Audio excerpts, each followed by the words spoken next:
Olá pessoal, sejam todos muito bem-vindos. Estamos aqui para mais uma conversa, é o terceiro episódio do Conexão Blendon, conectando pessoas e ideias. Hoje nós vamos fazer uma conversa sobre relatórios de sustentabilidade, pensar um pouco, fazer uma reflexão, né, sobre o passado, o presente e o futuro dos relatórios de sustentabilidade. Hoje nós estamos aqui com dois grandes convidados, né? Eu esperei bastante tempo para reunir essas duas feras aqui. São pessoas que eu já convivo há uns bons anos aí nos meios corporativos. Aprendi muito com eles. Estamos aqui com o Walter Faria. Walter é um grande consultor, muito experiente. Vai contar um pouquinho mais para a gente aqui da sua experiência. E estamos aqui também com o Denis Roman, sócio da Blendon. Já veio aqui anteriormente para outras conversas, mas também tem muito a compartilhar com a gente. Bem-vindos. Obrigado, Paulo. Obrigado. Bom, vamos lá. Começando aqui, quando a gente vai falar de relatórios de sustentabilidade, eu queria abrir esse papo de hoje com a seguinte pergunta, né?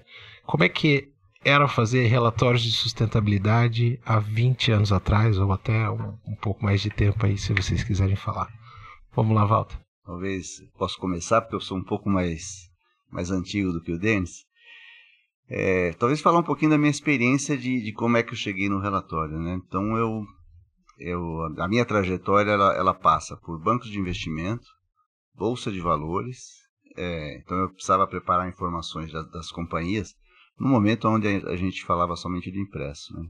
Então, bancos de investimentos, bolsa de valores e consultoria de relações no mundo corporativo, como RI, né? Na época de relações de mercado, e depois como consultor. Essa minha vamos dizer, aproximação com os relatórios na época, no passado, na verdade, era um relatório de administração. Os relatos corporativos, na época, se resumiam a essa peça, que é uma peça obrigatória das companhias, né? Que faz parte do conjunto das demonstrações contábeis. Então, no passado, ele era eminentemente uma obrigação regulatória, e por ser uma obrigação regulatória, os executivos procuravam falar o mínimo possível. E tinha lá uma cartilha, que era o parecer de orientação número 10 da CVM, eu acredito que já deve ter caído, né, foi suplementado, mas que ele mais ou menos organizava esse conteúdo informacional. Então, falava, olha, você tem que falar um pouco de desempenho operacional, um pouco de desempenho econômico-financeiro. Governança não se falava, né? Não era um conceito conhecido na época, um pouquinho de recursos humanos e acabava por aí, não tinha muito mais conteúdo. Antes disso, era simplesmente um parágrafo, apresentamos aos senhores acionistas as demonstrações contábeis do exercício X e atenciosamente. Então, o primórdio do relato corporativo era essa peça, eu poderia te dizer que os relatórios corporativos que começaram a ter um pouco mais de riqueza informacional e ilustrações, eles datam final dos anos 80, começo dos anos 90.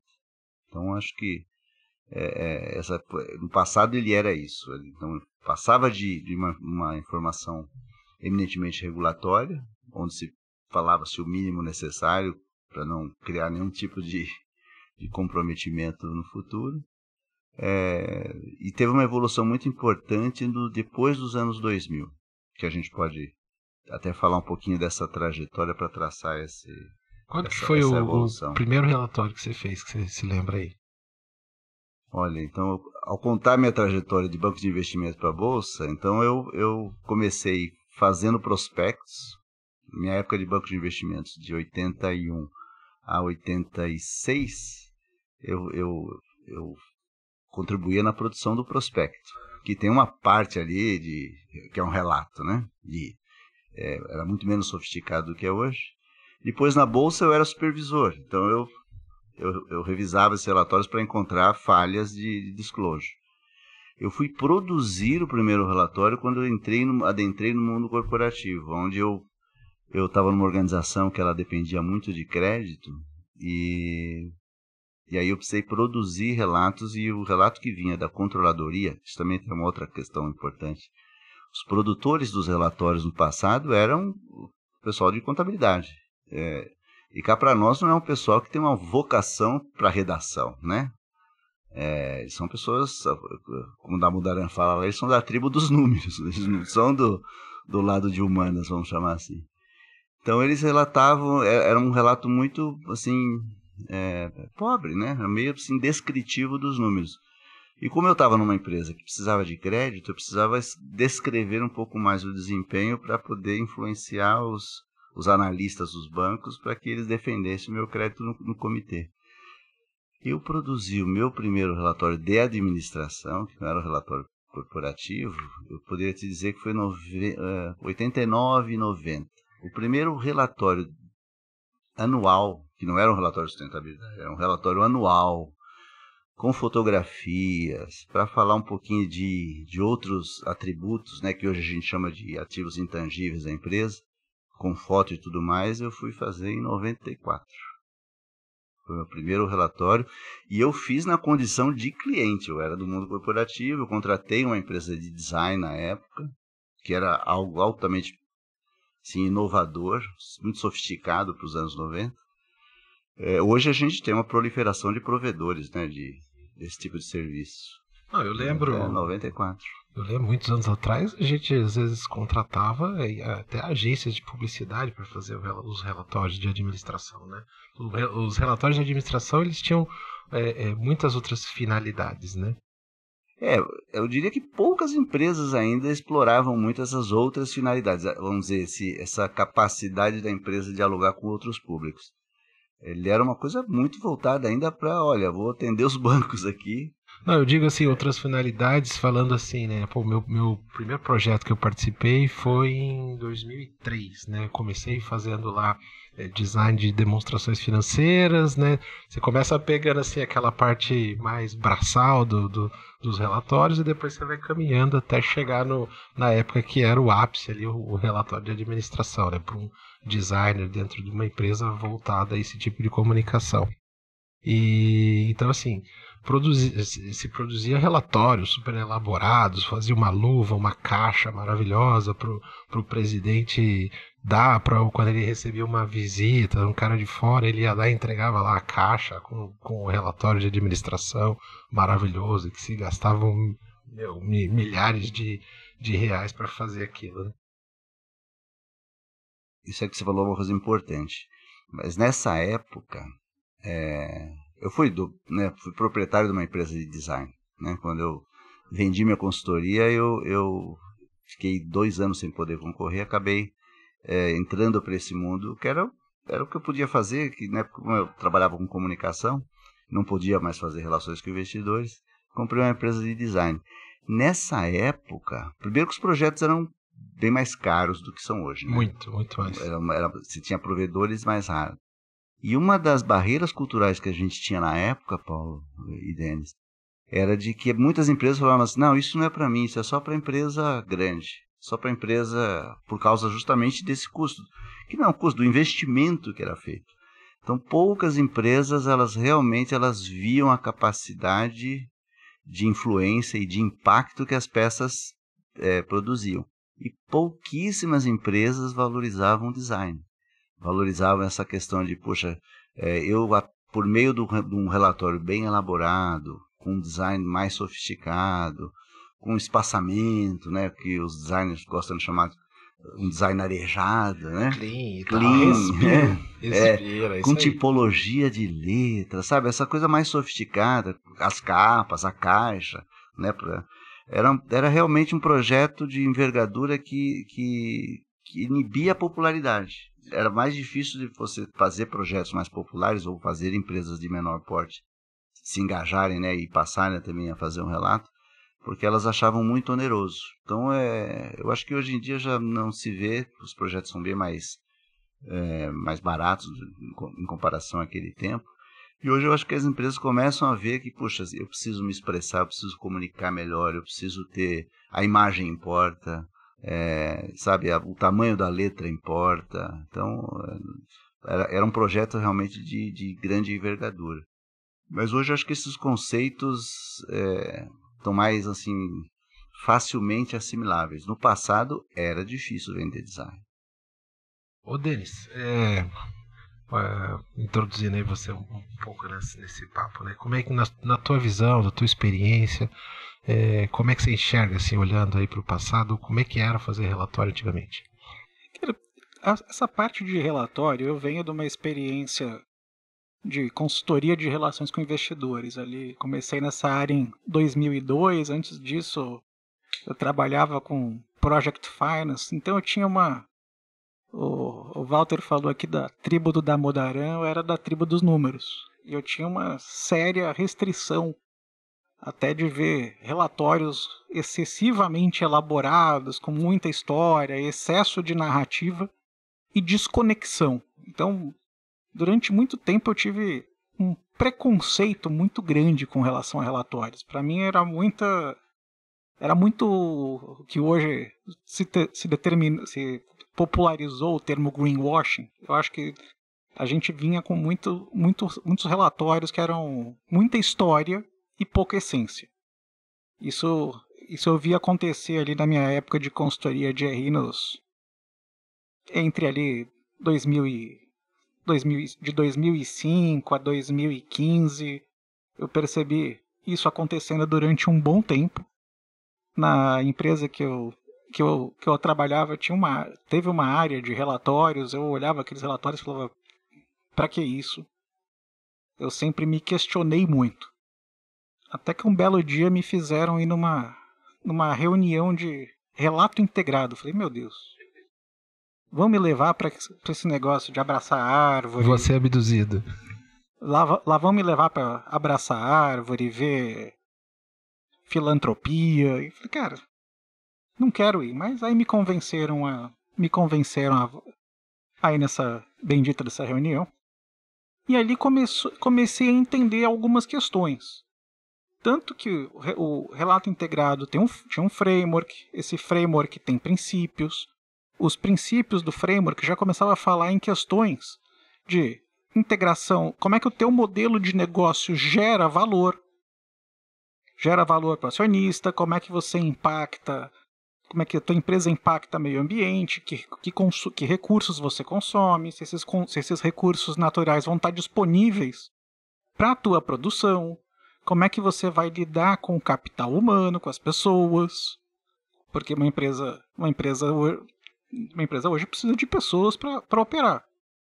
Então, empresas com turnover muito alto costumam sofrer mais, ter dificuldade de atrair e reter pessoas, desenvolver um capital intelectual, que é o que o Walter estava pontuando até do intangível. Aí eu comecei a me interessar pelo assunto. Isso foi lá em meados de 2014, 2015. Aí comecei a acompanhar um pouco de longe esse assunto ainda. Que eu tinha agonia. Por exemplo, eu lembro uns anos antes, um cliente que eu atendia, chegou um relatório para eu revisar, era assim, a capa do relatório era a empresa das pessoas. Eu tinha revisado pouco tempo antes o 20F deles que ia para a SEC, para a Bolsa lá para o mercado norte-americano. Provisão trabalhista subindo pelo terceiro ano consecutivo acima da média do mercado. E o relatório de sustentabilidade estava todo mundo feliz. Com certeza era de pessoas, né? Então, assim, tinha uma desconexão grande. Eu acho que o mercado, ao longo desses últimos 10 anos, começou a ter uma mudança bastante interessante. Mas, assim, dá para discutir horas aqui, Paulo. Mas muito legal. A hora que o Denis comentou esse negócio, eu estava falando aqui, 2012, né? 2002, quando ele começou. 10 anos atrás. Ele me fez lembrar, eu falei assim, nossa, como eu estou nesse mercado um pouco mais de tempo, e em 2002 eu adquiri essa empresa de design, já estava no meu radar temas como responsabilidade social, a própria sustentabilidade, triple bottom line, era o que a gente estava começando a ver, os primeiros livros, os primeiros textos Eu ia dizer para o Denis, você é feliz de se deparar com isso em 2012, porque em 2002, por incrível que pareça, eu já via valor, né, nas empresas em relatarem, reportarem esse tipo de coisa, mas na época isso era pura poesia no mundo empresarial. E o Denis era o que falou, ele era a tribo dos números, era muito mais difícil. Como eu estava num business de relatório, um business você estava imerso nisso. Eu estava imerso, não, o sucesso do negócio dependia de convencer contadores, engenheiros, né, o pessoal das empresas e o próprio mercado financeiro do valor dessa porção, vamos dizer, do relatório.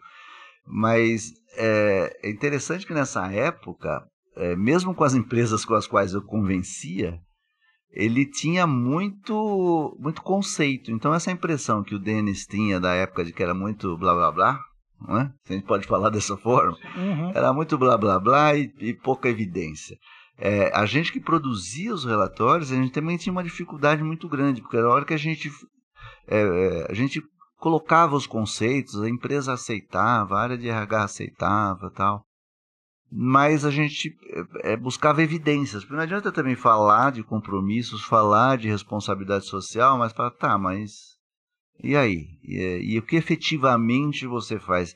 Que energia que você coloca nisso em termos de ações, de iniciativas e até de recursos financeiros mesmo para dar vida para esse teu compromisso? E às vezes a gente tinha uma dificuldade muito grande, muitas vezes, porque a empresa não fazia nada mesmo, ela só estava se posicionando, né? Hoje a gente tem mais essa terminologia, ela estava se posicionando mas você apertava ali, não saía caldo nenhum, não tinha evidência. E tinha muita empresa que fazia, mas não se posicionava, mas também não colecionava os dados, não tinha.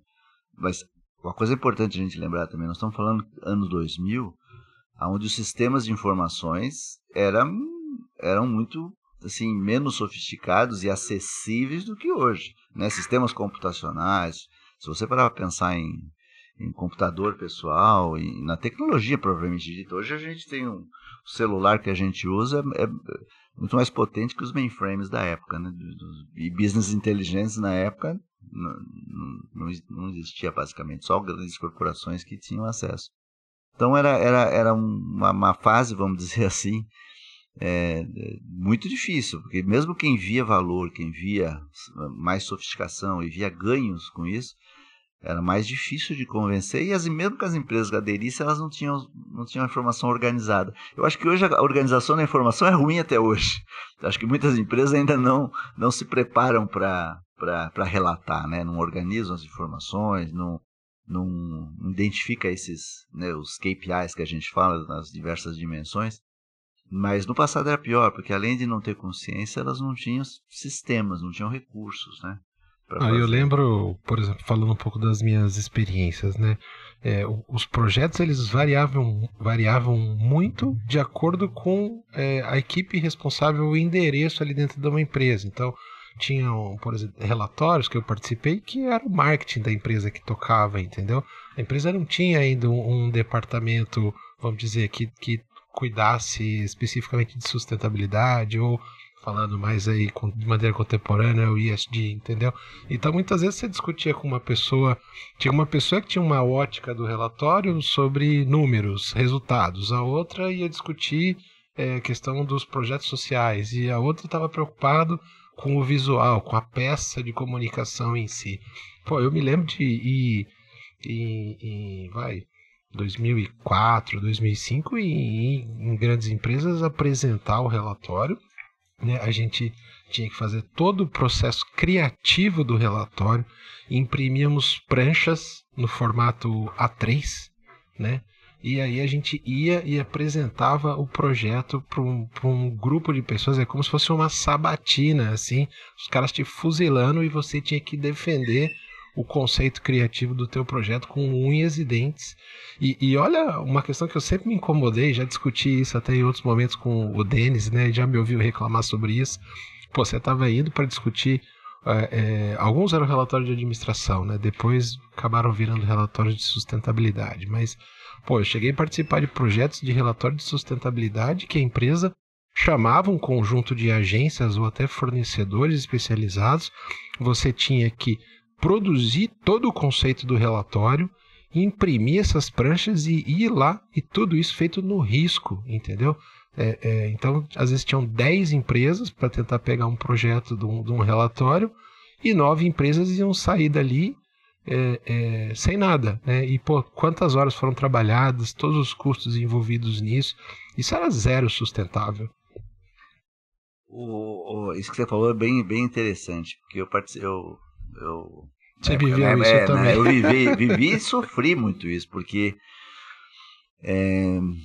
no começo, é o que você falou, o investimento que as agências faziam, primeiro entender o problema do cliente, depois entender o problema de posicionamento, entender as mensagens, depois traduzir isso para um conceito criativo, depois explicar um conceito criativo que fosse passível de um, eu costumo dizer, do engenheiro atender, porque depende, tem isso, você vai vender um conceito criativo para uma pessoa de comunicação e marketing, é muito mais fácil, ela tem repertório para entender o que você está falando. Agora você vai vender isso para um CEO, que é um financista, ou então que ele é um engenheiro, ele não tem a mesma capacidade de abstração que um profissional de comunicação. Ele não é dessa tribo, para a gente usar essa ele não tem essa vocação. Então a gente tinha que gastar muito mais recursos, e nós estamos falando de um tempo, a minha sempre vai ser uma década antes de vocês, anos 90, não tinha um projetor, não tinha, nenhum acetato era tão acessível, você tinha que realmente imprimir, fazer pranchas, impressões grandes. Fazer um boneco. O boneco, para que o cara conseguisse tangibilizar, exatamente, o boneco era a ferramenta de tangibilização, e a gente chegava a fazer naquela época boneco na gráfica, para ficar o mais próximo possível, a qualidade de impressão e a qualidade de papel, mais próxima possível do produto final. Num dado momento, eu tive empresa de design basicamente de 2003 até 2007, mais ou menos 2008, quando eu vendi e acabei abandonando esse mercado, numa hora certa. Porque depois disso houve uma grande proliferação vamos dizer, de produtores, de empresas nesse segmento. Mas chegou num dado momento, eu poderia te dizer que em 2006, mais ou menos, eu já parei de participar de concorrências não remuneradas. Por que a gente fazia isso? Eu acho que talvez a nossa empresa naquela época foi uma das precursoras dessa prática, porque a gente falava assim, olha, você quer que eu te entregue um boneco, você quer que eu te entregue o conceito criativo, tudo bem, então se eu ganhar o projeto eu não te cobro isso, agora se eu perder o projeto, eu tenho aqui alguns milhares de reais aqui, às vezes envolvia produção fotográfica, né? E impressão gráfica e tudo mais, a gente começou a selecionar um pouco os clientes por conta disso, para não participar de todas as concorrências, porque era um investimento enorme, não era sustentável, como você falou. E não é à toa que era mais caro do que nos dias de hoje, né? Depois você teve toda a virada do digital. Acho que a virada do digital ela foi importante para essa questão de formato. Mas olha que interessante, você tem duas coisas rodando em paralelo. A discussão da evolução do conteúdo versus formato. Então, por exemplo, o standard que domina até os dias de hoje a parte dos relatórios de sustentabilidade, para você, em 97 foi criada a GRI, Global Reporting Initiative, criou o primeira tentativa de padronização de divulgação de informações para os indicadores aumentar a comparabilidade. E esse foi um processo que veio evoluindo ao longo do tempo. No começo não se falava nem em materialidade.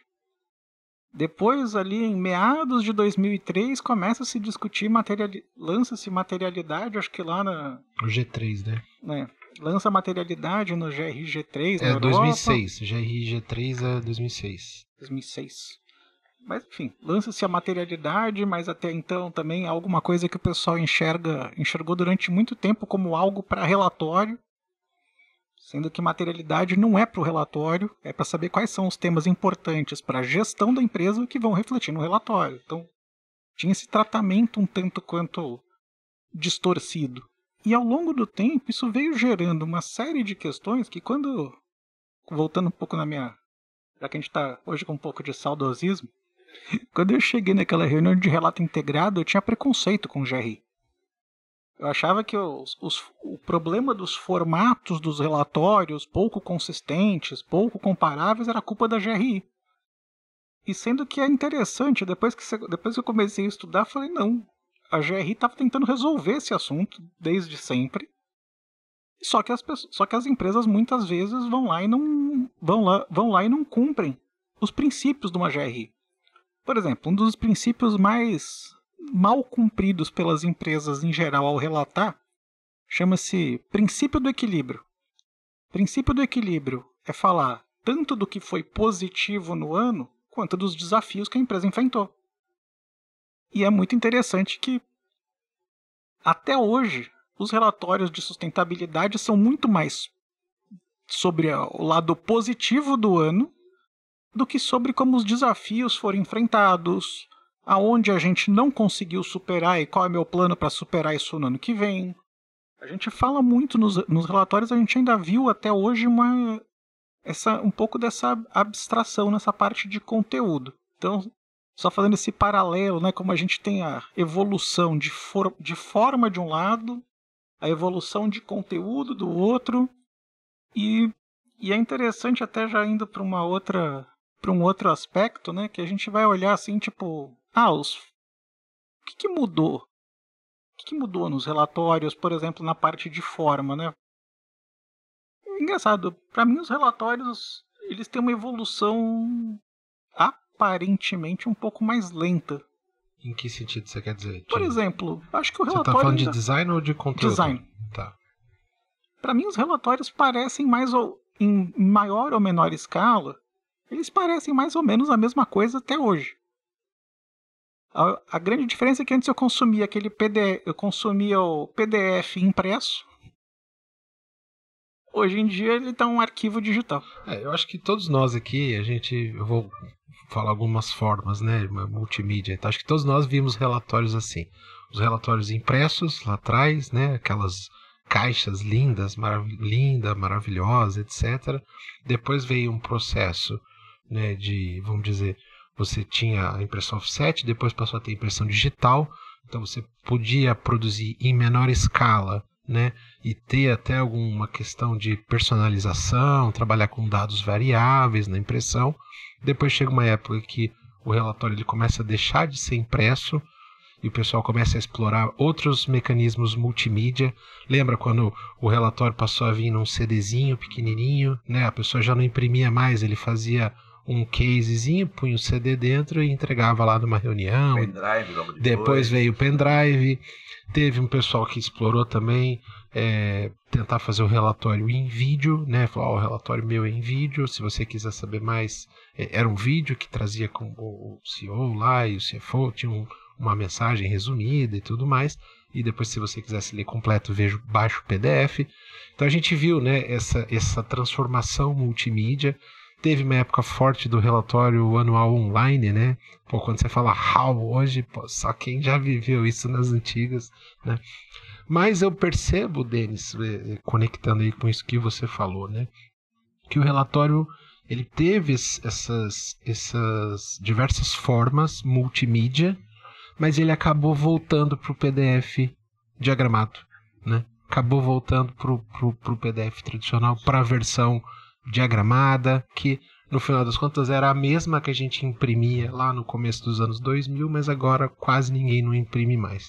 Tá, só fazer um detalhe, não é nenhum crime imprimir um relatório. Hoje a gente tem possibilidade de imprimir um relatório especificamente para uma necessidade, você tem processos certificados, um papel e tudo mais de qualidade, né? Porque até outro dia eu estava falando da impressão, teve um projeto lá que eu participei e teve a impressão de algumas unidades, eu percebi que algumas pessoas ficaram, nossa, mas vai imprimir um relatório, né? Pô, sabe, meia dúzia de unidades para um fim específico, né? Interessante o que você está falando. Aí me remete para a época que eu deixei de ser consultor, né, de puramente consultor de relações com investidores, e migrei para design. Quando eu sentei numa mesa com a equipe de criação, equipe de atendimento, eram todos, assim, vamos chamar sem ofensa, mas eram animais totalmente estranhos ao ambiente que eu convivi. Né? Eu convivi em área financeira, convivi em banco de investimento, convivi em reguladora. A hora que eu sentei, que eu vi aquele pessoal, né, estranho para mim na época, eu fui estudar muito design, puramente. E um dos conceitos, né, mais importantes dentro do design é forma e função. Falo isso porque, trazendo por essa trajetória que o Denis desenhou e que você também desenhou, falando de Hall e tudo mais, quando a gente faz essa reflexão de forma e função, eu digo, o relatório não mudou a função, desde o relatório de administração que eu fazia lá nos anos 80, dos anos 90. Que é a função do relatório, mas poucas pessoas se atêm a isso. O relatório ele tem uma função de, primeiro, da empresa se expressar, além de prestar conta, se expressar para que o público externo passe a conhecer, né, vamos dizer, as dimensões de desempenho dela. Depois de conhecer, no tempo passar a reconhecer a empresa. Hoje a gente fala de reputação. Reputação é algo que precisa ser reconhecido. E precisa ser conhecido para mim. Né? O próprio nome diz, eu só reconheço o que eu conheço. Então era uma maneira da empresa se expressar. Agora, é sempre importante pensar na função para depois pensar na forma. Você estava falando do relatório impresso. Até hoje, às vezes eu não trabalho mais com a comunicação corporativa, mas eu interajo com elas porque eu continuo fazendo consultoria na área de relações com investidores, na área de governança corporativa. E às vezes eu vejo peças muito bem feitas e às vezes eu digo, poxa, isso aqui é um negócio bacana, você vai ter uma reunião com o presidente da República, você está indo para a França, falar com o presidente da França, está indo para os Estados Unidos ou qualquer outro país, você vai falar com o governador, você vai falar com o procurador do estado, então, imprima uma peça e entregue. Você não pode esperar que o presidente lá vai espetar um pendrive, que o cara vai entrar no seu website para ver. Então tem até o ritual de entrega. Quer dizer, você vai fazer uma reunião com uma autoridade dessa, você precisa entregar uma peça impressa, porque o cara vai falar, o cara veio me visitar, ele vai ficar 9 horas no avião de volta, e eu falei com esse camarada 5 minutos, mas eu tenho 3 horas de história para contar. Então eu vou entregar um relatório impresso. Eu produzo essa peça eletrônica, digital, virtual, mas eu vou produzir algumas poucas peças. Por quê? Porque em alguns momentos essa vai ser uma peça, ela vai fazer parte de um ritual de entrega. E essa pessoa só vai ler se for impresso. Se não for impresso, esse público meu não vai ler. Agora, obviamente, se você vai falar de uma massa maior hoje em dia, bota no teu website. Então, não é nem impresso, não é nem PDF. Ele vai ser uma peça dinâmica. Que, aliás, é uma coisa que a gente vai falar daqui a pouco, é para falar para o futuro. Hoje a gente ainda tem essa cultura de fazer relatórios anuais. Né? Eu acho que também daqui a pouco a gente vai começar a falar, quer dizer, poxa, a dinâmica de hoje não espera mais para conhecer as histórias a cada ano, a cada trimestre, né? E eu até conversei já com outros colegas e tal, e com o Denis também, eu sinto que o relatório, muitas vezes, ele é subaproveitado pelas empresas, né? Além dessa questão, né, se deu um exemplo muito bacana que, eu não imprimo o relatório, mas eu posso imprimir 5 unidades para presentear uma pessoa numa ocasião específica e tal, né, que tem a ver também com o uso que o relatório era feito antigamente, mas hoje dentro de um contexto completamente diferente daquilo que é reportado ali, né? Mas eu sinto muito isso, assim, eu tenho uma impressão de que são poucas as companhias que conseguem trabalhar esses desdobramentos do relatório. Pensa, o relatório, cara, quem participou já da produção do relatório sabe como que é estar nos bastidores.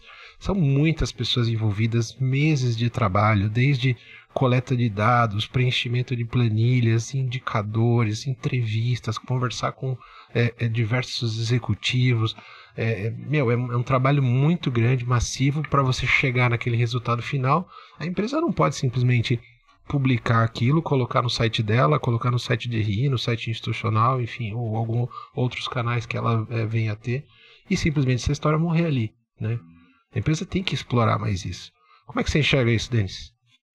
Eu acho que Faz todo sentido, Paulo, porque realmente é o que você falou, né? Conectando com o que o Walter estava falando agora. O mundo é dinâmico, as informações são dinâmicas. Só que também, por outro lado, se precisa de um recorte de tempo para também conseguir ter comparabilidade. Então, assim, o anual não vai morrer. Não. Porque você precisa de um recorte de tempo. Também algumas questões, assim, como é que a sua gestão de pessoas evoluiu? Não dá para narrar a gestão de pessoas de uma empresa semana a semana, Não. mês a mês, trimestre a trimestre. Às vezes até um recorte de um ano pode ser um intervalo relativamente curto. Se você está fazendo uma mudança de cultura, então às vezes um ano até um período curto. Mas voltando um pouquinho, essa questão de se a gente vai pensar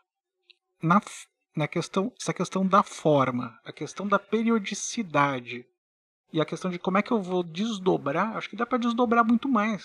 Que aí é o famoso otimizar ROI, né? Porque hoje em dia a gente também é assolado por uma quantidade de informações.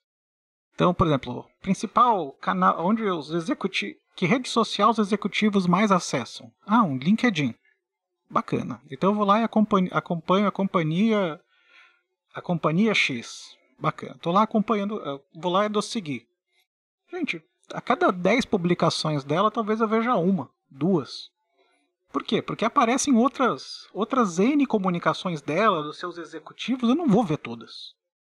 Então se a companhia, como você falou, né? A companhia foi lá, gastou um volume de horas gigantesco para produzir aquela peça e soltar uma publicação. Publiquei meu relatório hoje, obrigado. Ano que vem eu volto. A chance dela não atingir o público também é grande. É interessante isso. Eu ia até perguntar isso. Vocês acreditam, né, com a experiência de vocês e tudo que vocês já viveram, vocês acreditam que de fato um relatório de sustentabilidade chega aos stakeholders? Paulo, eu vou usar um pouco do meu olhar lá atrás de analista mais valuation. Cara, eu não enxergo um relatório de sustentabilidade como uma peça de leitura. Ela é uma peça, eu enxergo ele muito mais como uma peça de análise de pontos específicos. Então agora, por exemplo, eu fui convidado para assumir a comissão de evaluation da PMEC. Então você vai falar assim, cara, como é que um analista vai consumir um relatório? Ele não vai parar e vai ler o relatório de ponta a ponta. Ele vai enxergar quais são os itens do modelo de negócio dele, do modelo de valuation que ele tem, e vai querer buscar no relatório, assim como ele busca na demonstração financeira, como ele busca no formulário de referência, como ele busca numa apresentação, quais itens vão afetar o modelo. Por quê? Porque ele vai calibrar o modelo, ele vai falar, olha, nossa, a empresa vai ficar mais eficiente ou menos eficiente nos próximos anos? E aqui tem outra questão, conectando com o que o Walter falou de forma e função. Logo que eu comecei a me interessar mais por ESG ali em 2015, eu estava viciado no terminal de informação financeira e ficava baixando dados quantitativos de um monte de empresa, tentava comparar alho com uma com a outra, isso aqui. Eu cheguei a uma conclusão muito interessante. Olhar só para indicador quantitativo, sabe a que isso te leva? A muito pouco. Por quê? O indicador quantitativo, especialmente na parte de ESG, sem o qualitativo não te leva a ter a compreensão correta.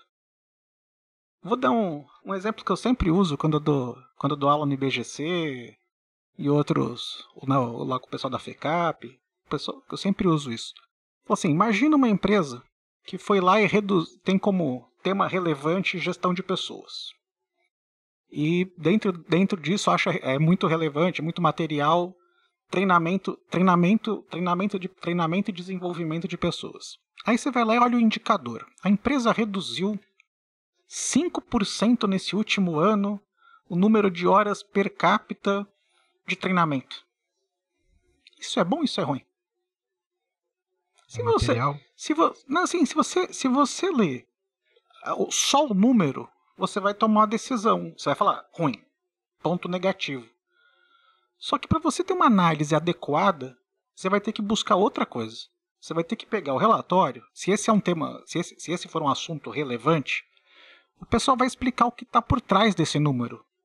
talvez esteja escrito ali assim: nesse ano, reformulamos nosso programa de treinamento, mudamos a sistemática, fizemos ação A, B, C, D, E, F, e aqui está o indicador. Só que talvez até você pode ter reduzido o número de horas e ter se tornado mais eficiente.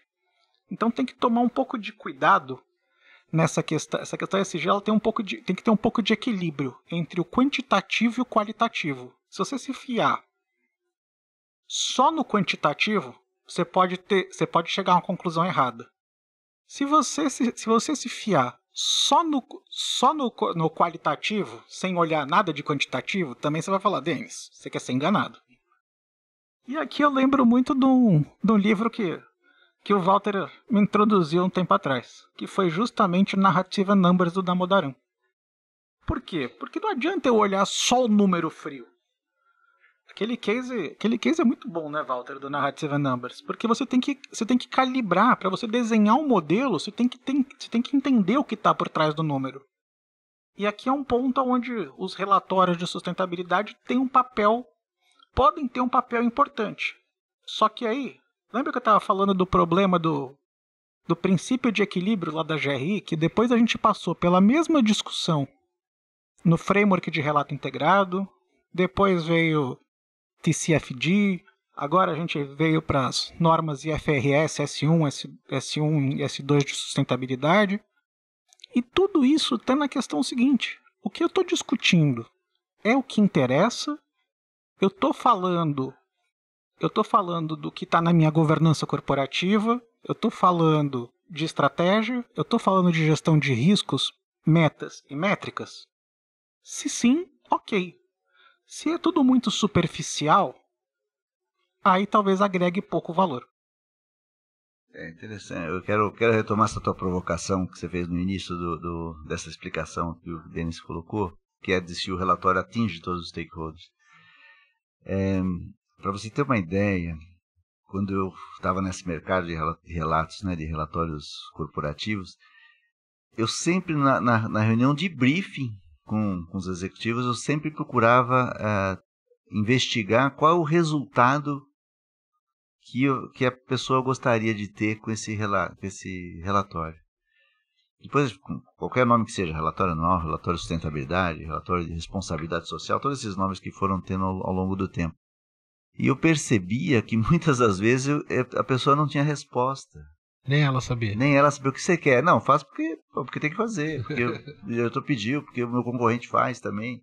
E eu não vou ficar para trás. Eu estou falando isso por quê? Porque as peças, elas têm que ter uma ideia de que resultado, tem que ter pelo menos um ideal de que resultado que eu quero ter. Se eu sei o resultado que eu quero ter em relação ao stakeholder A, B, C, D, eu falo, poxa, eu sei que eu me obrigo a falar, poxa, eu quero esse resultado porque eu vejo uma deficiência de percepção ou da comunidade, ou do regulador, ou do investidor, ou do credor, ou dos funcionários. Então, eu vejo que as empresas sequer fazem esse estudo de percepção, ou de ruído de percepção, porque o relatório é uma peça poderosíssima de comunicação e de correção de percepção. Agora, para eu fazer isso chegar para todo mundo, primeiro, eu não vou alcançar todo mundo no dia da publicação. E é uma peça que requer uma energia grande, um investimento importante. Eu preciso ter uma estratégia. A estratégia para fazer com que esse conteúdo chegue no meu funcionário é diferente da estratégia de fazer chegar no meu investidor, que é diferente da estratégia de chegar na comunidade, diferente da estratégia de chegar numa autoridade, num regulador.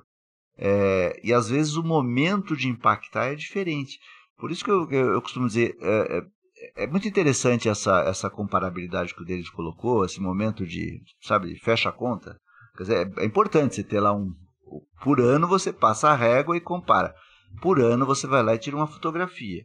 Agora, essa fotografia no D1, D2, D3 começa a mudar. A empresa está em evolução o tempo todo. Agora, investidor, eu sei que eu tenho que impactar na hora que eu divulgo o resultado.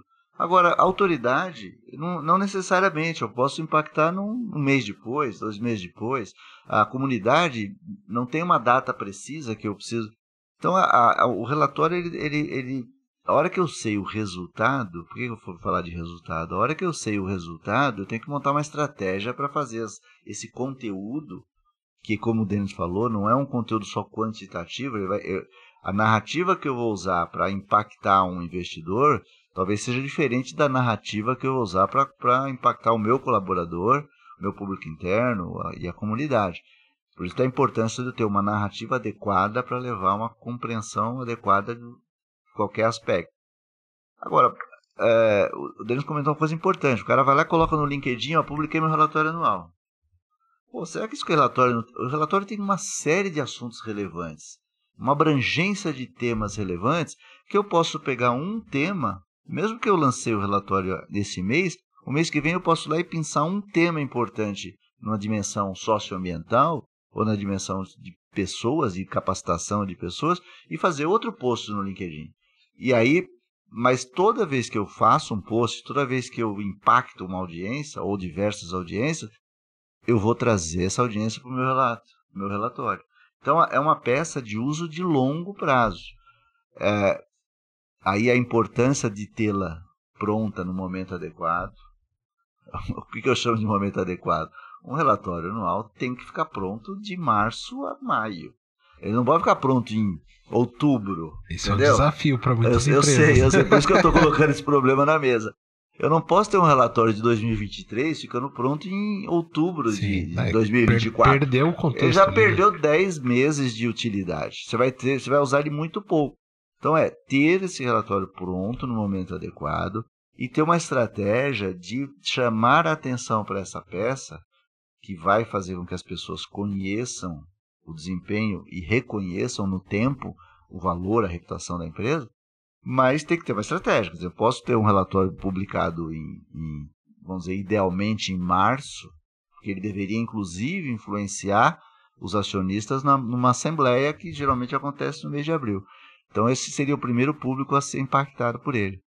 Então, eu preciso publicar, mas nada me impede de, chega lá em junho, que tem o Dia Mundial da Água, de chamar atenção para um desempenho. Se eu estou uma indústria, se eu sou uma mineradora, se eu sou uma outra indústria que tem impacto hidrológico importante, eu vou chamar a atenção do meu desempenho nessa dimensão e vou trazer esse público para o meu relatório anual também, entendeu? Meu relatório de sustentabilidade. Então, é uma peça que eu devo fazer ela ser lembrada e consultada e visitada por um tempo maior.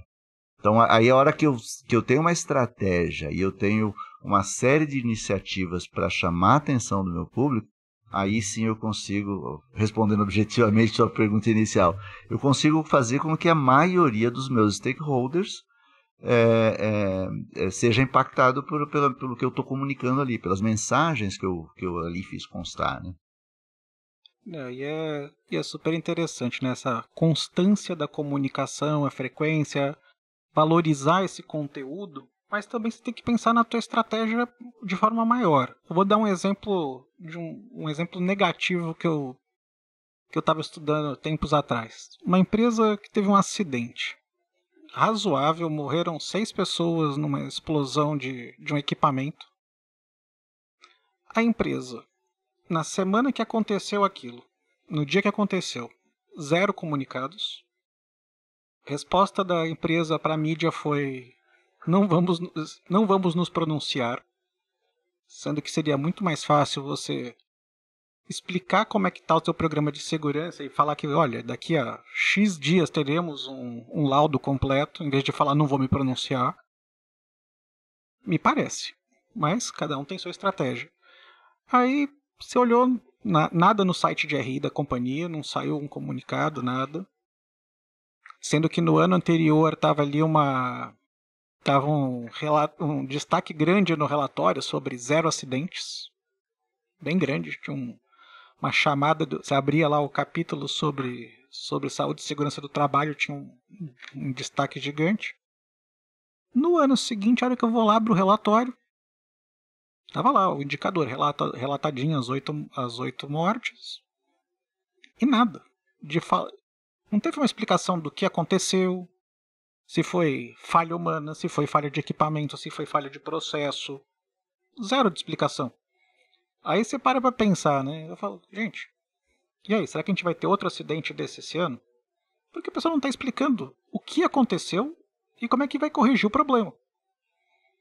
Então eu não sei, não tinha explicação de quantos dias o equipamento ficou parado, de quanto de pôr, assim, não tinha nenhum dos racionais que para mim eram importantes. Eu não entendi quanto que foi a perda financeira, do aspecto de treinamento e preparação, quanto que foi feito, se não foi relatado no relatório do ano seguinte, e nem na hora. Então, uma comunicação bem feita, seguindo o princípio do equilíbrio, ela teria, nesse relatório, explicado o que aconteceu no ano anterior, especialmente porque antes eles deram destaque para o zero acidente. Então teria que dar um destaque também para o aconteceu zero acidentes fatais. Teria que dar esse destaque, mas como o Walter falou no outro lado, você tem que ter uma comunicação mais ativa, porque também você virar e falar, não vamos comentar o acidente, para mim é estranho. Eu como stakeholder, para mim a percepção da empresa cai. Isso o Denis comentou, uma resistência importante que eu quando eu tinha essa produtora, eu fazia muita parte das entrevistas, eu fazia muito planejamento de roteiro dos relatórios e fazia as entrevistas, e sempre fazia questão de participar das entrevistas com o presidente. E das minhas perguntas do checklist era exatamente essa: o que deu errado? O que não aconteceu do jeito que você gostaria ou desejava? Era justamente para que ele pudesse expor problemas, dificuldades, falhas, e eu procurava sempre que possível incluir esses problemas, essas falhas, com obviamente com uma boa fundamentação, e um pouco de emoção, dizendo assim, poxa, nós estamos inconformados com isso, poxa, estamos consternados. Esse é o tipo de acontecimento que o Denis colocou, que é um acidente de morte.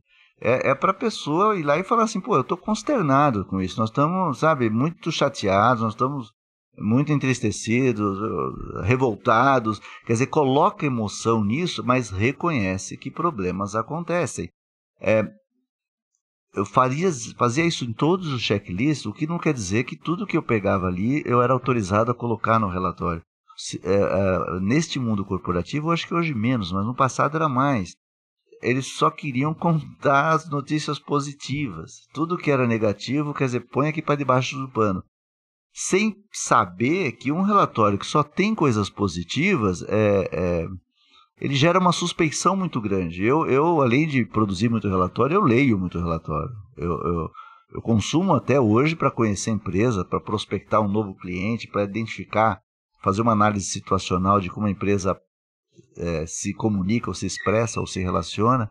Eu leio os relatórios anuais e às vezes quando eu vejo só esse mundo azul, eu falo assim, cara, o teu relatório está pouco crível, porque não existe empresa que não tenha problemas, não existe empresa que não tenha metas frustradas por não conquistar. Então a hora que você reconhece que, olha, puxa, o cenário mudou, eu tinha uma ambição de crescer 10 e cresci 3, eu tinha uma ambição de mercado estável e o meu mercado declinou. Então, colocar essas informações, ela passa, ainda que subliminarmente, para qualquer público, fala, esse cara assumir os desafios ou os problemas e apresentar um plano de ação é um posicionamento muito mais saudável do que tentar esconder os problemas. Que esconder, ou então de colocar embaixo do pano e não falar. Quer dizer, então você lê um relatório que não tem, problemas, fala, não existe uma empresa que planeja e executa tudo 100%. Por quê? Porque o ambiente muda. Os concorrentes se mexem. Então você provoca uma ação aqui e o mercado reage. Então faz parte da vida da empresa. Isso passa muito mais credibilidade. Então é um desafio grande, porque culturalmente as empresas ainda elas são orientadas para... Eu costumo brincar, eu falo assim, filho bonito tá cheio de pai, né? Ela quer só contar a coisa boa, ela quer só contar o que deu certo. E às vezes quer omitir o que deu errado. E às vezes ganha-se muito de credibilidade quando você reconhece que, poxa, olha, não estamos satisfeitos com o nosso desempenho ponto de vista de desenvolvimento de negócio, de inovação ou de crescimento. Reconheça, porque e aí ao mesmo tempo diga só, o que a gente está fazendo para chegar onde a gente quer. Porque aí mostra proatividade e mostra a realidade, né? E aqui me lembra muito uma fala do nosso conselheiro e amigo em comum, Walter, que é o do Helmut Bossert, que ele fala uma coisa interessante. Ele fala, do ponto de vista de preço de ação, tua empresa já está precificada. Então você falar que a sua empresa está perfeita, não tem mais upside. Você mostrar o quanto você ainda pode melhorar a sua empresa, torná-la mais, você ainda tem espaço para torná-la mais eficiente. Por exemplo, pega esse caso do acidente. Um acidente desse gerou perda financeira com questão humana, gerou parada da fábrica, gerou custo de manutenção do equipamento, gerou uma série de questões. Você mostrar como é que você vai se preparar para que isso não aconteça de novo, para reduzir, para minimizar esse risco, pode gerar uma percepção de potencial melhoria de performance, de valorização da empresa. É interessante essa miopia. E até seguindo essa miopia, outro dia eu estava assistindo um evento de gestão de riscos e estavam lá os sócios de uma área de riscos de uma grande auditoria, de uma Big Four, e eles estavam falando, e não estavam falando de SG, estavam falando de gestão de riscos as is. E ele falou uma coisa interessante, que as pessoas nas áreas, quando estão fazendo o mapa de riscos, não gostam de expor as suas fragilidades. É uma questão cultural bastante forte, assim, que não é do relatório, é da natureza do ser humano de querer não querer demonstrar suas fragilidades, seus pontos de melhoria. Então a gente tem um desafio grande aqui na questão dos relatórios.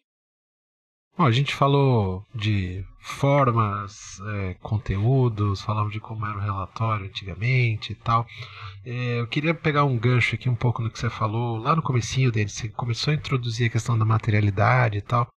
Então, assim, imagina que o G3, né, GRI G3 foi publicado em 2006. Então, ali é meio que um marco da materialidade, né? Digamos que os relatórios de antes estão na pré-materialidade. E com o passar dos últimos anos veio a materialidade financeira, né? Então, pegando assim da pré-materialidade para materialidade e para materialidade financeira, como é que vocês enxergam o caminho, né? Para onde as coisas estão apontando? Eu entendo uma questão seguinte. Primeiro a gente vamos olhar para a própria GRI. A GRI falava muito em um relatório muito mais de prestação de contas para a sociedade, onde se falou, o pessoal puxou muito um foco de materialidade, de impacto, quais são os impactos da empresa para os stakeholders, muito embora sempre já existisse o impacto para a própria companhia. É que às vezes as empresas não trabalharam isso de forma tão equilibrada. Então se reforçou um conceito que se chama dupla materialidade, que é trabalhar o quê? O impacto da companhia para fora e o impacto na materialidade financeira da companhia. E agora, mais recentemente, a IFRS Foundation vai lá e lança a ISSB, que é o órgão que cuida de sustentabilidade, paralelo ao IASB, que cuida de contabilidade.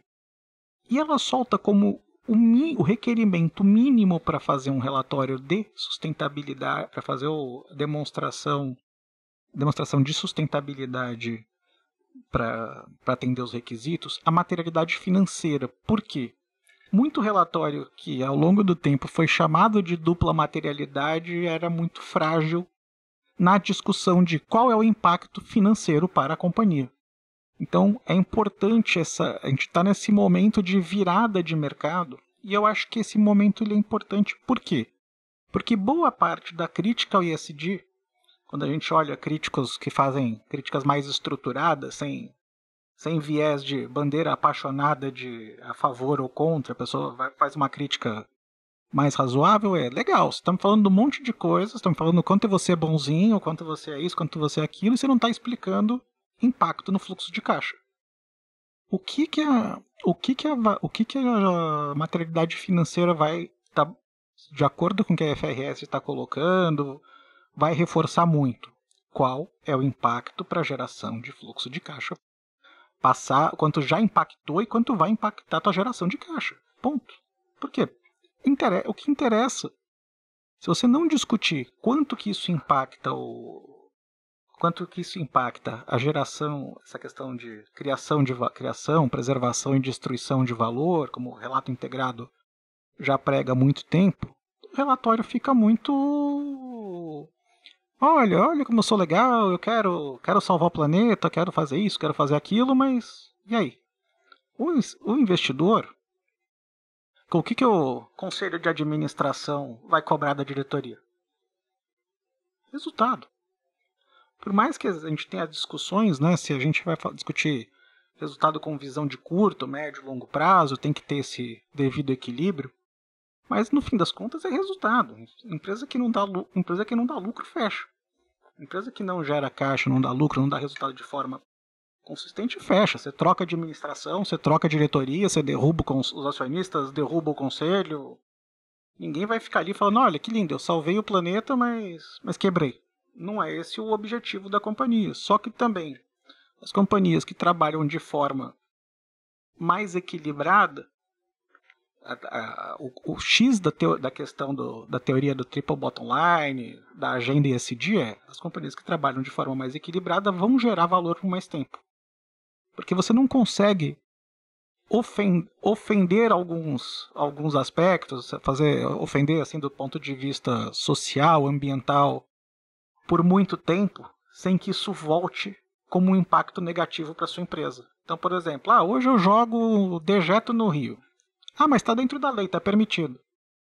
Em pouco tempo, se isso começar a impactar outras comunidades, vai surgir uma legislação que vai falar, você não pode mais jogar.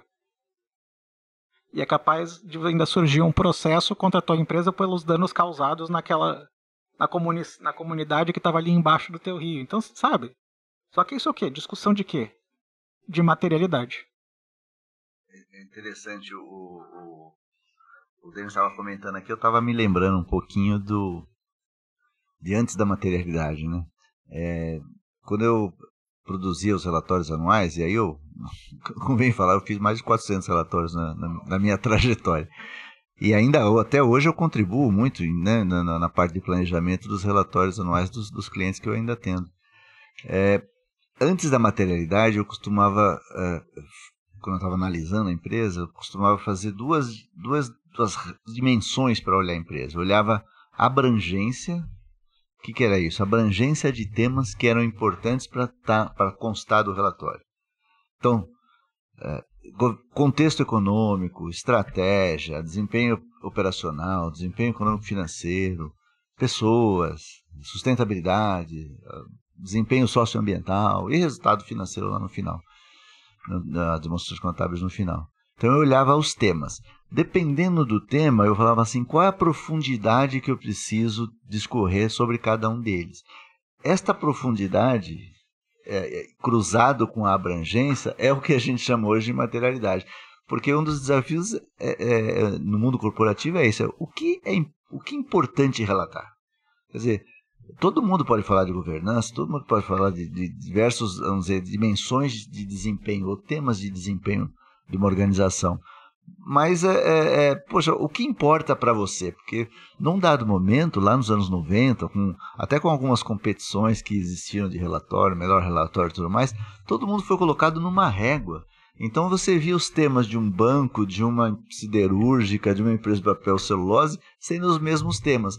Embora a materialidade de alguns temas para algumas indústrias é muito mais relevante do que outras, né? Hoje a gente tem, com esses indicadores, GRI e tantos outros, esses frameworks que a gente chama hoje, né? Elas orientam muito as empresas a começar a colecionar os indicadores e particularmente colecionar os indicadores que são relevantes, né, essa materialidade, o que materialmente é relevante para o seu negócio, para o seu desempenho. Porque, no fim das contas, é isso que interessa ser relatado. né? Então, para algumas empresas, impacto socioambiental para uma instituição financeira só vai conseguir fazer uma contribuição importante se ela der crédito para alguém, porque ela não trabalha com mineral, ela não tem florestas, ela não tem outro tipo de negócio, é um serviço, né? Então a materialidade do impacto socioambiental para uma instituição financeira é muito diferente do que para uma mineradora. Então tem itens que são mais materiais do que para um tipo de negócio do que para outro. Então acho que a materialidade que a gente tem hoje foi uma evolução muito grande, com todos os problemas que a gente teve, né?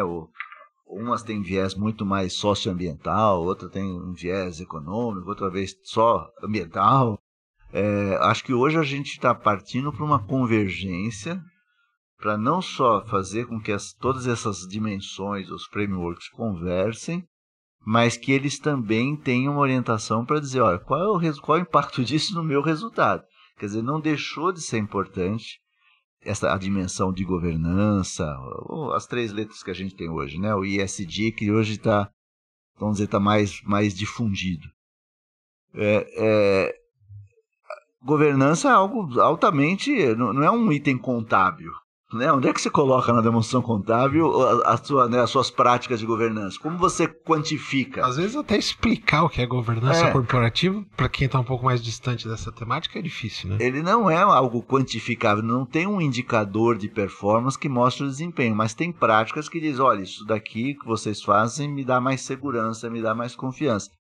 Então o item governança é algo que tem materialidade, tem relevância, tem para discorrer, ele depende muito mais de da narrativa do que, obviamente, de práticas, do que de indicadores quantitativos. Do outro lado, você tem coisas que dependem de iniciativas, compromissos e práticas, mas são quantificáveis. E são quantificáveis por uma regra, né? por um método, vamos chamar assim, de quantificar para você comparar indústrias diferentes. Então, acho que nós evoluímos bastante nesse aspecto.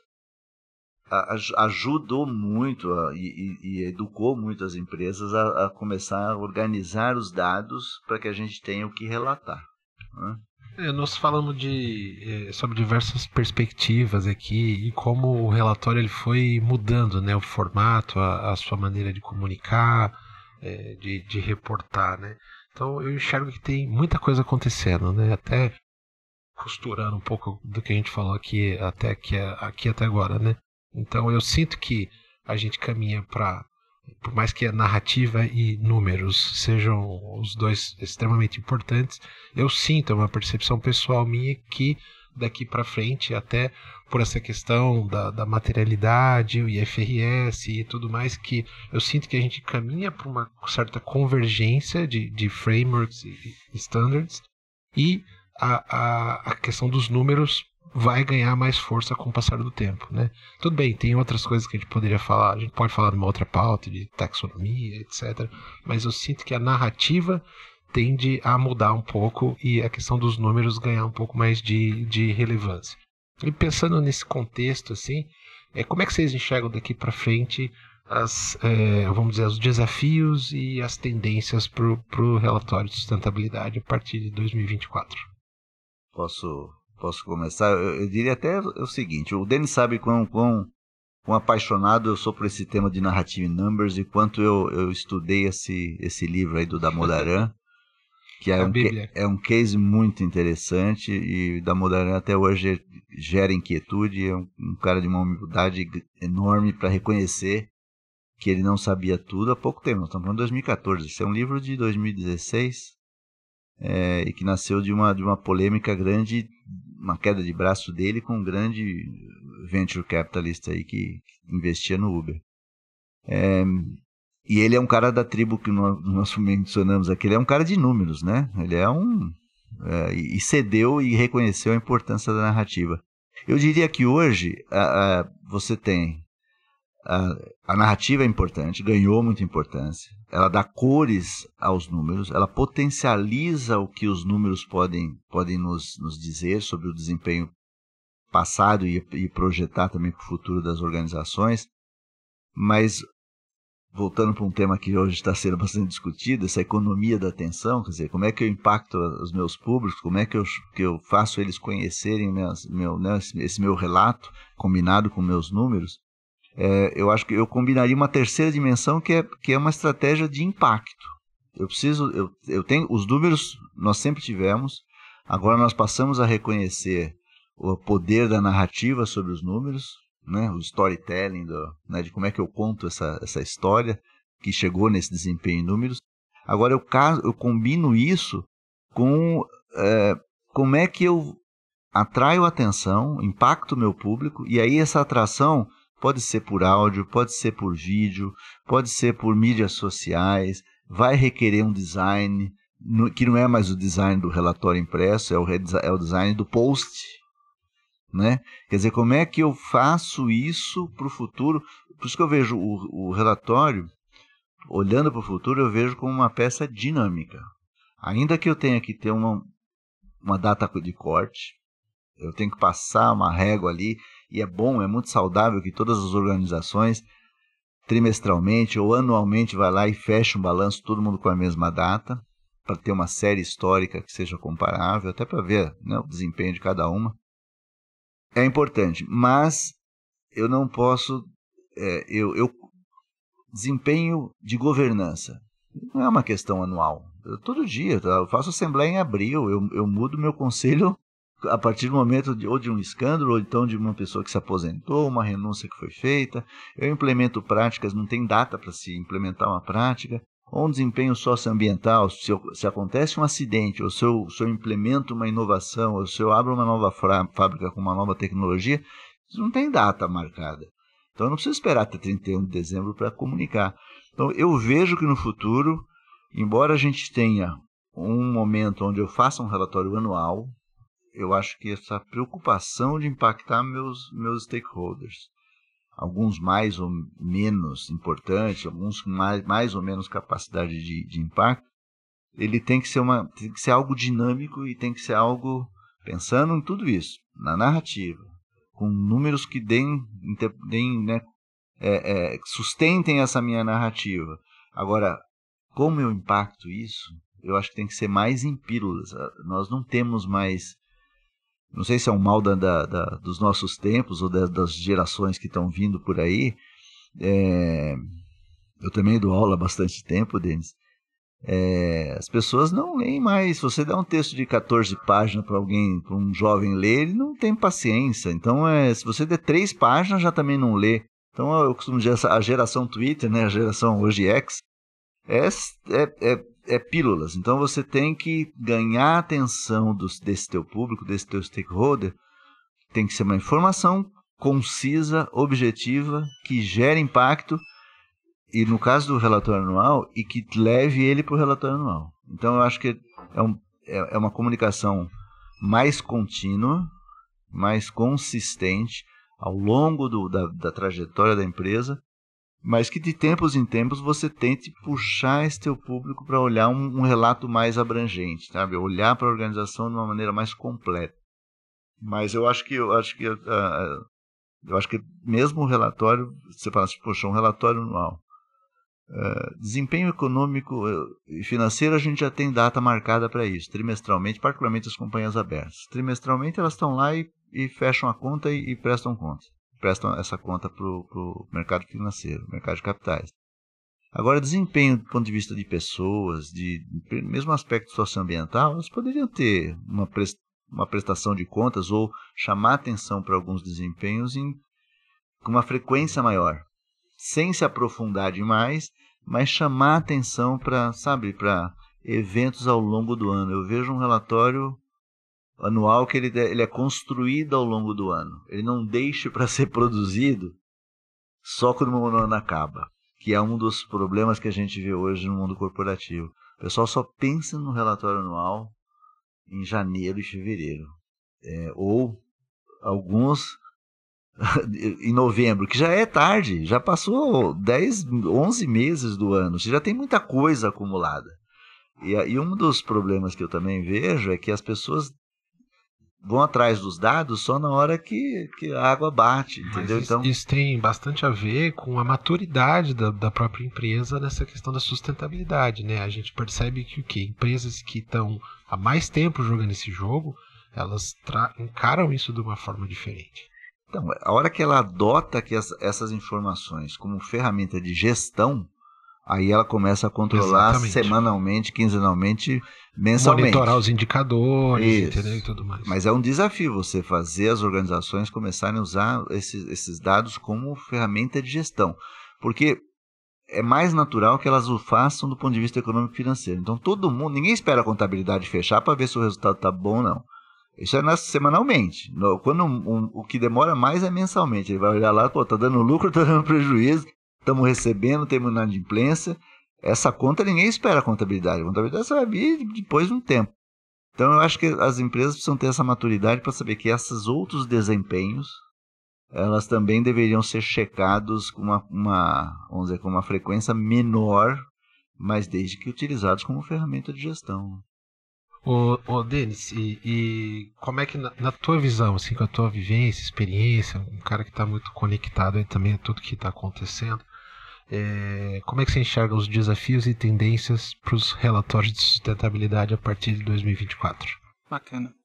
Bom, eu vou traçar um paralelo aqui pensando na questão do que vem pela frente com o IFRS, S1, S2 e os futuros S's, que a resolução da CVM 93 torna obrigatória para todas as companhias de capital aberto a produzir informação com asseguração, que é o nome técnico para a auditoria desse relatório. Vai ser obrigado a fazer auditoria com padrão mais elevado do que é feito hoje. As empresas vão resolver aquela questão, vão ser obrigadas pela resolução a resolver a questão que o Walter estava colocando de tempestividade, que é o nome que os frameworks standards trouxeram. Vai ter prazo para divulgar o relatório. Só que a parte que eu acho mais interessante da IFRS é que ela trouxe um framework bem claro. Você tem um tema material, com materialidade financeira. Então você vai discutir esse tema com como é que isso está? Qual é a governança corporativa atrelada? Como é que isso está na sua estratégia corporativa? Como é que isso está na sua gestão de riscos? Quais são as suas metas e métricas?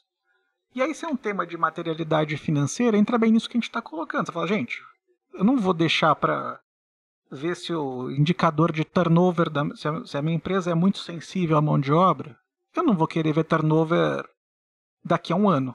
Eu vou querer olhar turnover mês a mês. Ah, tá bom. Aí você vai falar, Denis, a empresa, a gente foi lá, tomou as ações, corrigiu, acalmou. Talvez eu deixe de olhar mês a mês de novo e vou olhar a cada 3 meses, vou olhar a cada 6 meses. Por quê? Porque tem temas que eu vou ser mais...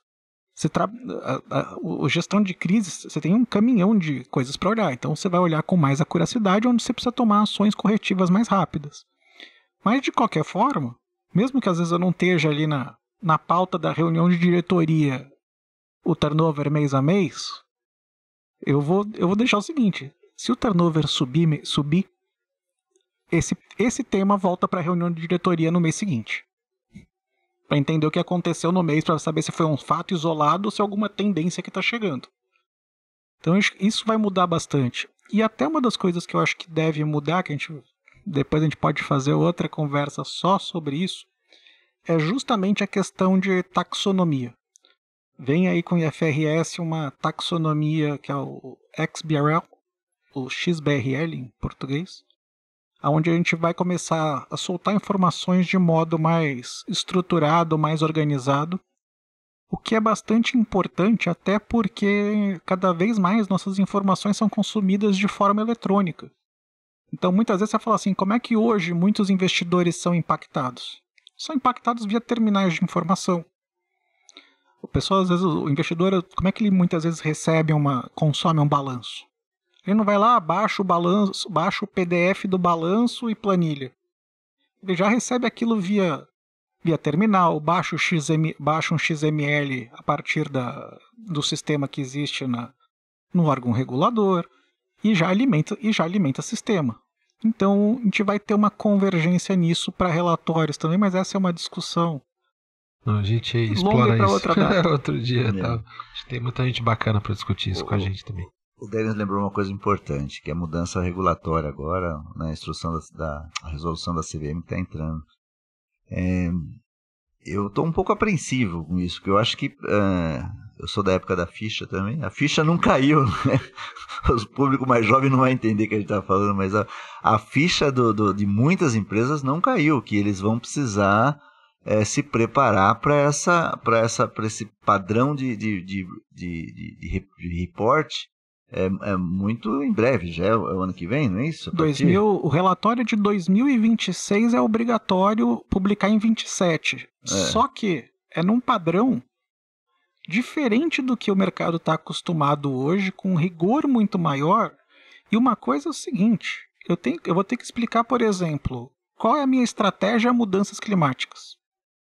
E você vai falar o seguinte, qual é a minha estratégia a mudanças climáticas? Não sei. Então você vai levar uma tinta da auditoria. As empresas não estão com os sistemas de informação estruturados para atender. Entendeu? Então elas precisam se debruçar sobre esse novo padrão e vão precisar falar, poxa, nós não estamos preparados. É isso que a resposta que o Denis deu é correta. Não sei. Porque ele não sabe mesmo, não tem nem consciência. Então a gente está vendo... Eu costumo dizer que o ser humano só se mexe ou por prazer ou para evitar dor, né? Eu tenho advogado muito tempo, desde dos anos 90, eu tenho advogado que as empresas comuniquem mais e melhor para obter benefícios disso, né? Custo de capital mais baixo, maior valorização para os seus ativos, reconhecimento para os seus planos estratégicos, sua capacidade de criação de valor e tudo mais. Então eu vou pelo lado do prazer, vamos chamar. Agora, quando o mercado não evolui, vem uma regulamentação, e aí o camarada acaba fazendo, porque eu chamo para evitar a dor, porque o cara vai fazer, porque se ele não fizer, ele vai tomar uma multa. Ele vai tomar um apontamento da auditoria. Então, a gente tem os dois. Eu acho que as empresas deveriam estar buscando comunicar mais e melhor para obter uma avaliação de risco melhor, para obter uma atração de capital com custo mais baixo. Se eles não estão fazendo, o mercado em si começa a ter todo esse movimento, que eu chamo dessa convergência regulatória. Por quê? Particularmente no caso das companhias abertas, é porque nós estamos falando de poupança pública, né? Nós estamos falando, tem muita gente investindo no capital das empresas, as empresas estão prestando conta trimestralmente, e a maneira com que elas prestam conta, esse reporte, esse relatório anual, tem a ver com a avaliação de risco dos investidores, dos assets. Então, esse pessoal, como começa a mexer com poupança pública, tem uma pressão que vem do outro lado e a regulamentação começa a levantar a régua. Eu acredito que um número muito grande de empresas ainda não fez avaliação de quanto tempo elas vão demorar para atender essa demanda, essa mudança regulatória de 2026.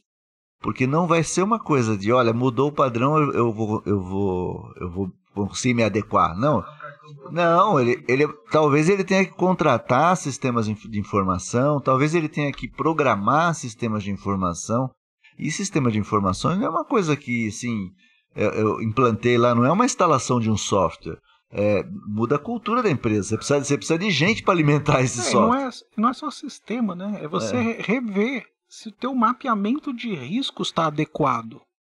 Porque, por exemplo, daria para imaginar o interior paulista pegando fogo há 20 anos atrás, Walter? Não estava no mapa de risco das pessoas, né? Não fosse nem... A gente imaginava o Rio Grande do Sul alagado, o Rio Madeira sem água, sabe? Não que todo esse assunto seja só mudanças climáticas, mas esse foi, por exemplo, o primeiro caderno da FRS. Por quê? Porque você olha a matriz de risco do World Economic Forum, o assunto mais latente é mudanças climáticas, porque ele está batendo na porta ano após ano e está crescendo e o número de incidentes está batendo. Então, mas assim, a gente vai falar nesses relatórios, a gente vai falar desse tema? Sim. Às vezes a pessoa fala assim, isso aqui não afeta, a minha operação não afeta as mudanças climáticas. Tá bom, sua operação não afeta, mas sua operação é afetada por mudanças climáticas? Mudanças climáticas afeta transporte, afeta custo de energia, afeta combustível, afeta preço de alimentos, afeta a inflação, afeta a economia como um todo. Afeta muita coisa. Então, acho que a gente vai ter uma mudança grande aí de paradigma e para sair um pouco do relatório romântico. A gente vai para um relatório cada vez mais técnico e discussão de negócio. Exato, eu queria falar um pouco disso também, porque eu vejo ainda alguns clientes querendo inflar os relatórios de sustentabilidade, construir longos textos e etc. Eu vejo que para onde as coisas estão apontando é exatamente a contramão disso, né? Os relatórios cada vez mais compactos, focados em dados, é claro, não deixando de lado a narrativa, mas assim, o dado tem que se sustentar ali.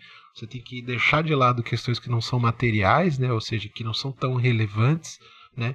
E eu vejo ainda que tem muita empresa que não sacou isso, né? Que a água vai bater na bunda logo mais e os prazos vão se apertar. E quem não tiver processos claros, não tiver com isso incorporado dentro do dia a dia das companhias, vai ter bastante dificuldade de se adaptar. O mercado, assim, sempre dá um waiver para as empresas mais novatas, né? Seja no mercado de capitais, fala, um relatório assim, mais conceitual, por ser o primeiro, o segundo, o terceiro. Agora no quarto já não tem mais como você falar de conceitos e não ter nada para mostrar. Pode ser que surjam até outros modelos de relatório, né, Denis? Acho que esse modelo da IFRS ele vai predominar no Brasil. Na Europa a gente tem um outro modelo que é um pouco mais robusto, mais abrangente, que é mais difícil, está mais longe da realidade corporativa brasileira. Mas o lado bom é que esse modelo da IFRS já conversa com o modelo europeu. Esse modelo da IFRS está sendo adotado em vários países da Ásia. Japão já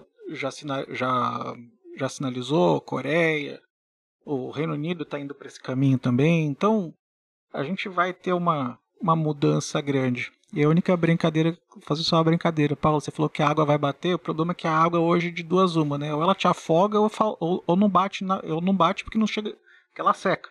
Então hoje você fica sem água com água demais. Tá difícil ficar no equilíbrio.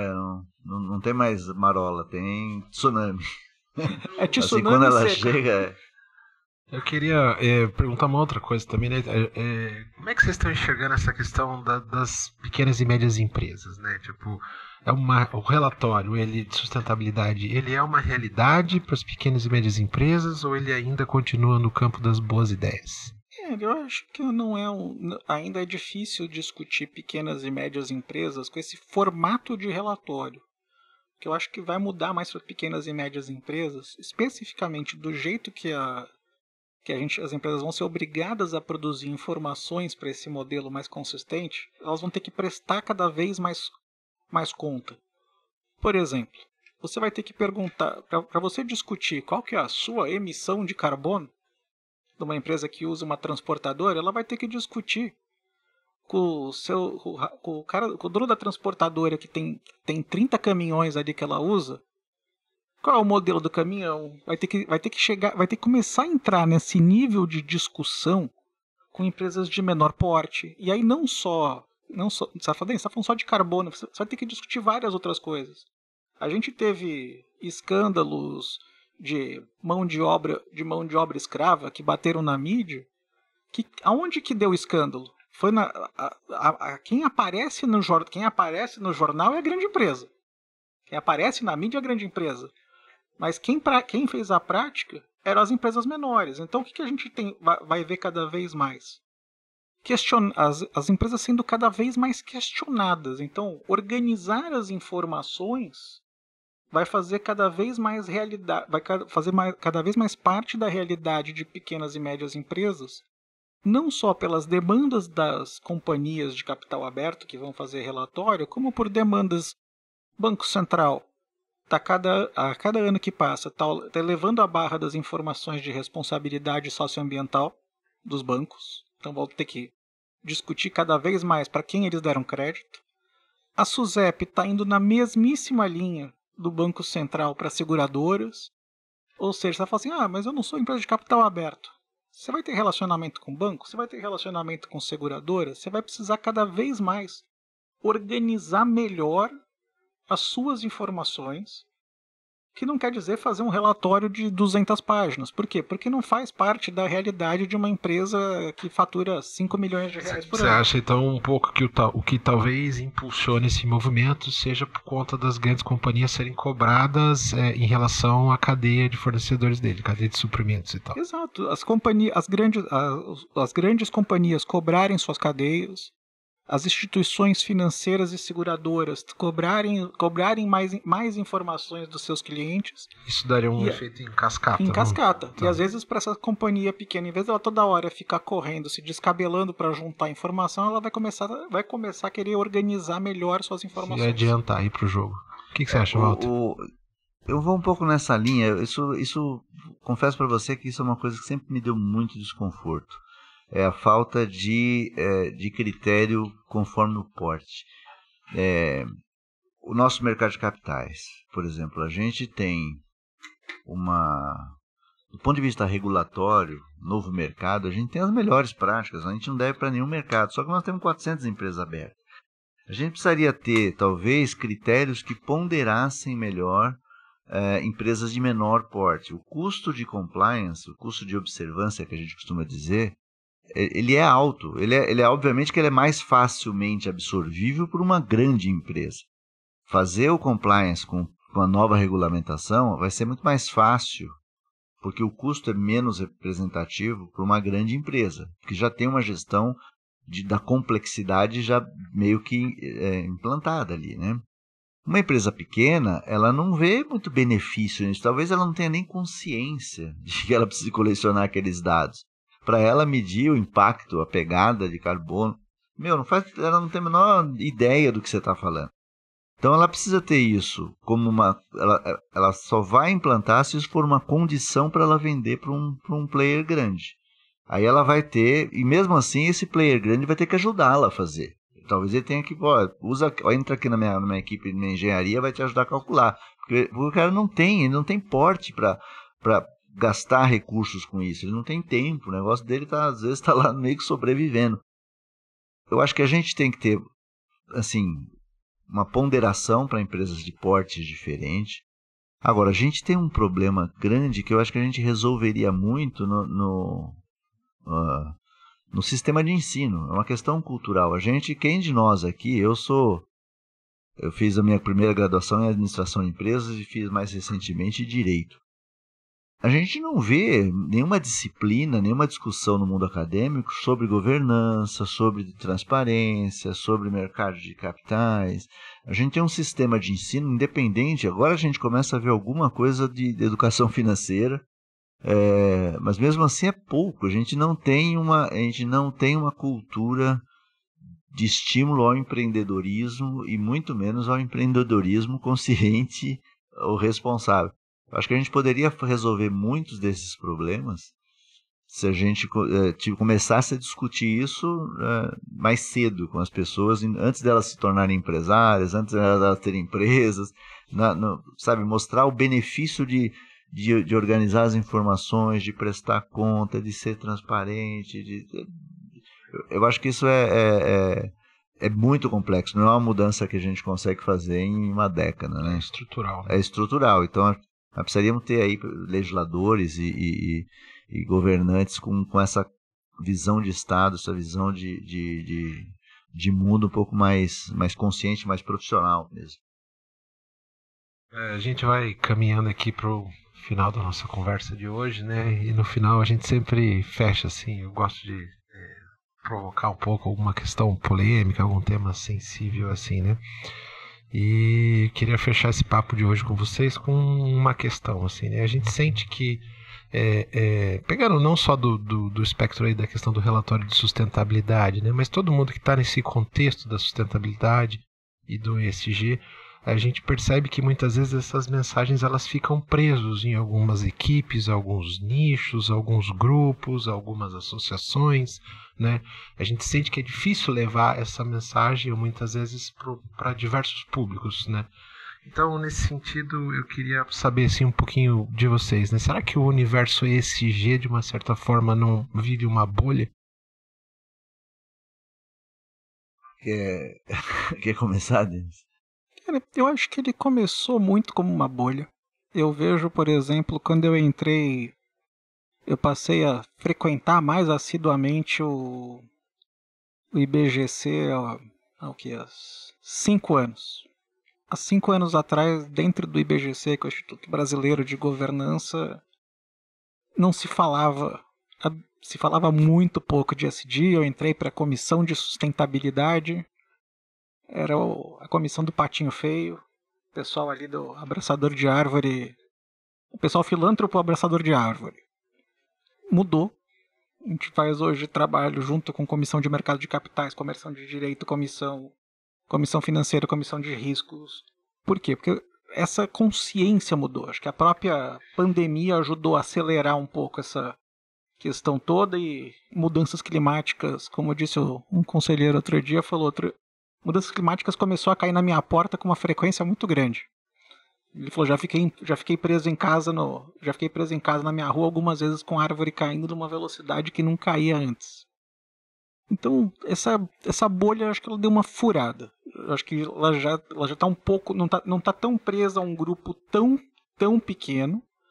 Existem os riscos dos excessos da comunicação, o excesso da comunicação, o excesso de greenwashing. Então, é normal você ter uma subida. Com a subida aparece muita gente que nem sabe o que está falando e já se posiciona como hiper especialista e começa a proliferar o washing. E com o tempo, como se dizia antigamente, né, você já começa a separar um pouco o joio do trigo.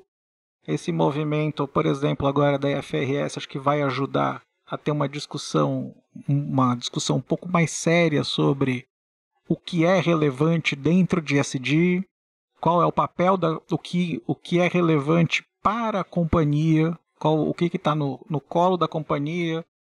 Às vezes tem assuntos que a companhia fala assim, esse assunto tal, X, uma campanha de filantropia X. Putz, companhia, talvez esse assunto não seja da companhia, isso aqui seja assunto para o seu instituto, que tem um propósito específico. Então, eu acho que isso vai dar eu vejo com muito bons olhos o movimento que a gente está. A grande questão toda só é que talvez aí a discussão é, será que a gente está na velocidade suficiente para o tamanho do desafio de mudanças climáticas, por exemplo, que a gente vive? Que acho que esse é uma... Você está falando, você está obcecado com mudanças climáticas. Estou, porque na semana retrasada a temperatura na cidade de São Paulo oscilou quase 20 graus no mesmo dia. Então é maluco. Um dia falta água, outro dia sobra, é água demais. E para você, Walter? Eu confesso que eu tenho acompanhado todo esse movimento há muito tempo, né?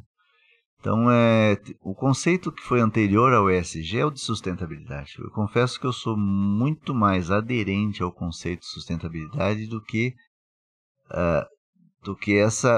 esse conceito ESG mais recente. Tanto é que o conceito ESG está sofrendo um pushback muito relevante, particularmente no mercado norte-americano, e agora começa também forte na Europa. Porque ele é um conceito, ele tem um viés socioambiental, vamos chamar assim, muito grande. Eu gosto do conceito de sustentabilidade porque ele abraça muito mais dimensões. E sustentabilidade não é um conceito... O conceito é novo, mas a prática de sustentabilidade ela é antiga. Se você parar para pensar em agricultura de muito tempo, 100 anos atrás, você já tinha regiões que o agricultor se preocupava com a sustentabilidade daquele micro espaço dele, porque ele sabe que se ele não pode matar a galinha dos ovos de ouro, não pode extrair mais do que aquela terra pode dar. Então eu gosto mais do conceito de sustentabilidade. Eu acho que o ESG, pela grande repercussão que tem, ele vai ter um pushback e corre o risco de virar palavra proibida em alguns lugares. Então e eu acho que a maneira com que ele foi feito também, acho que não foi feito com a velocidade que poderia, com a maturidade. Virou uma torcida, né? Virou uma bandeira. Uma bandeira virou mais ideologia do que pragmatismo. Eu gosto mais do conceito de sustentabilidade, eu acredito que a gente tem que medir impactos. Mas eu acho que até essa discussão dos impactos do clima, ela tem que ter uma racionalidade para ouvir mais públicos. Eu não sei quanto isso é impacto do ser humano ou quanto isso é impacto do Sol.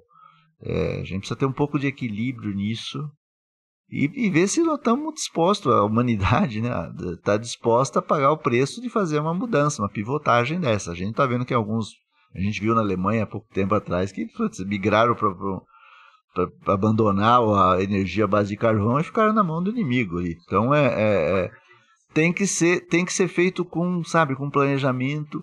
Agora, alguém tem que saber quanto vai pagar essa conta. Então por isso que eu gosto do conceito de sustentabilidade, porque eu acho que ele traz um pragmatismo muito grande. Não tem almoço de graça. E não tem fã-clubismo.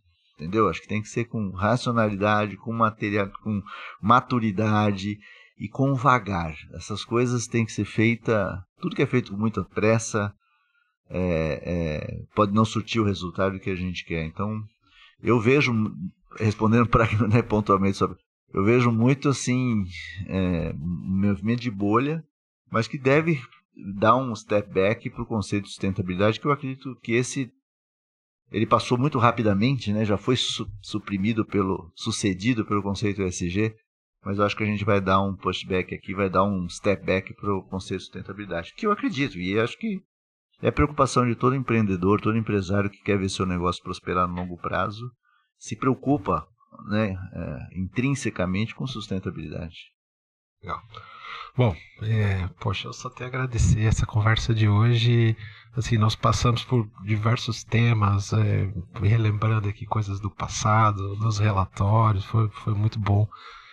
Agradeço o tempo de vocês por terem vindo aqui hoje e bater esse papo.